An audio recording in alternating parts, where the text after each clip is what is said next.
Alright guys, so we went to Cars and Coffee this morning, took the 3000, it was a pretty good event. I didn't really take any pictures or video. I saw a lot of people that I haven't seen in a while, unexpectedly, so I spent the whole morning talking. Tonight there's a car meet though, that we're going to go to. Gander Mountain, the same place that I had my meet a couple weeks ago. Might see a different group of cars out tonight, maybe some more muscle stuff, but we'll see. We'll see what it's like when we get there.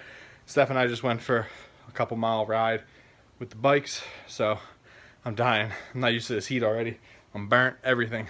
But I'm going to show you guys something we got for the V. A little unexpected thing, and I have a big surprise coming in the next video for the V, and I cannot wait to get my hands on this thing. Kind of some unexpected improvements to the V and some modifications. So I've been having some hub issue, some speed sensor issue on the V, so I bit the bullet, and we're finally going 5-lug. Here I have some 5-lug hubs. These are base model CTS hubs, and they bolt into the car. But I also have here, I have a set of new 6-lug V rotors.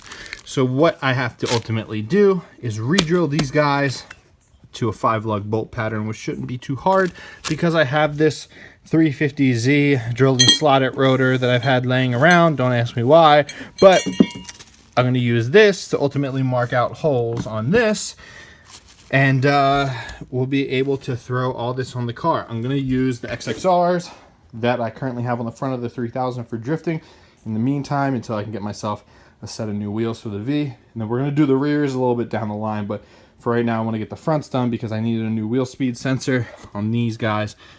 It's on the back here, so instead of buying another 6-lug hub, we have this guy. But turns out I actually ordered 5-lug hubs online and they sent me 6-lug hubs, so I'm gonna be returning those, and I had to go to Napa, pick these two guys up in the meantime because I didn't feel like doing the whole waiting on the whole return process here. So yeah, I'm pretty excited for this. Alright guys, so we might as well get started. I'm going to try doing it with a hand drill. Not ideal. I wish I had a drill press here, but we're going to see if that works and make an attempt. So let's see. What I did was I threw a stud through the one hole that they share. I'm going from 6x115 to 5x114.3. I used a foam ball in the middle. The hub bore on the 350Z rotor is a tiny bit smaller than the 3000 GT, but I used a foam ball once it was like centered to kind of hold it in place. Tightened a stud through here, and we marked the middle of each hole that we are going to be drilling. We got this guy drilled. The other one's gonna be better. It was kind of a pain. I had to ovalize one of the holes right here. Not gonna get too close, but it'll work. It's all good. Nothing to worry about there. We might be getting this on the car today, and now I'm gonna drill out that guy for that hub. All right guys, the other one's drilled out. So it looks like I'm gonna try and take the V to the car meet tonight. Hub swap on this car in the front is relatively simple, and I think the XXRs are gonna fit without a lot of work. If not, I'll pull the front bumper off and we'll do some trimming tomorrow. But let's get this hub swap done. So looking at the front, it's gonna be remove the 6 wheel bolts, remove the brake caliper 2 bolts, take the brake rotor off. That just slides off, and that's going to be the 3 bolts behind the wheel hub. Unplug the ABS sensor, everything comes off. I have some fresh pads for the new brakes that are going to be going on, and then it's going to be new hub, new rotor, brake caliper back on, new wheel. So let's get this started.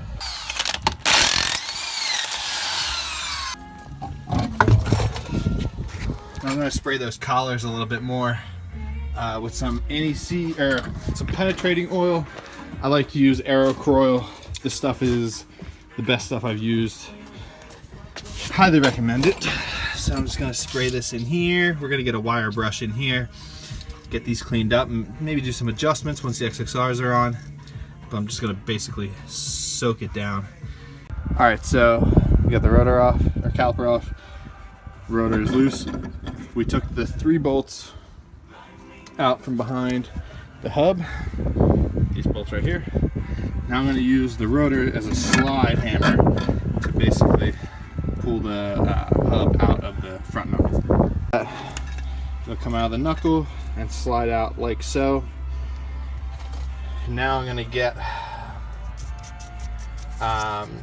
It's like a little Brillo pad. We're gonna clean out this in here of all the crap, and we're gonna put some new Never Sees into it. So next time it'll be easy to pull out, just as easy as it was now.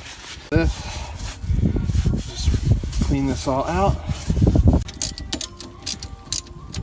Well, I guess you could say that the 5-lug swap is done. All I have to do is put the rotor back on. But check that out. The SPCs look so good on this car, but they so do not fit. I would have to throw a lot of camber in the front of this thing in order for that to even remotely fit. But for right now, until I go grab some new lug nuts for the XXRs, that's gonna have to do. I like that though.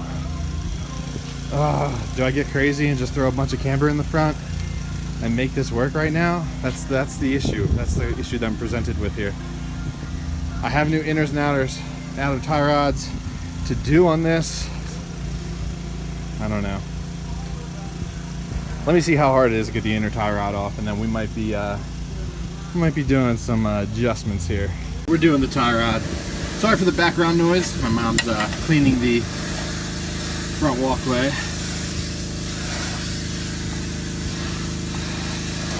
They're gonna knock out this tie rod end. Okay, so here it is with the RPF ones. They look fantastic on this thing, but they're rubbing pretty bad. You can see down here, I have the new outer tie rod, inner tie rod, and basically to adjust the camber, we had to loosen that bolt right there, and then the one on the back mount, and basically just slide the lower control arm all the way forward, tighten it down, and that gave us the maximum camber adjustment for the front of the V. Now the car looks pretty tough, just like that, but unfortunately it's mostly this side that is the issue. It's rubbing pretty bad right here, not necessarily up here. It catches the spot right here a little bit. These fenders are pretty banged up. They were in rough shape to begin with because when I was running stock wheels at H2O, I pulled into a parking lot and it caught the lip of the fender right here and pulled it out. So I pulled it out a little bit more yesterday if I have to. It's kind of wavy. I need to find another set of fenders.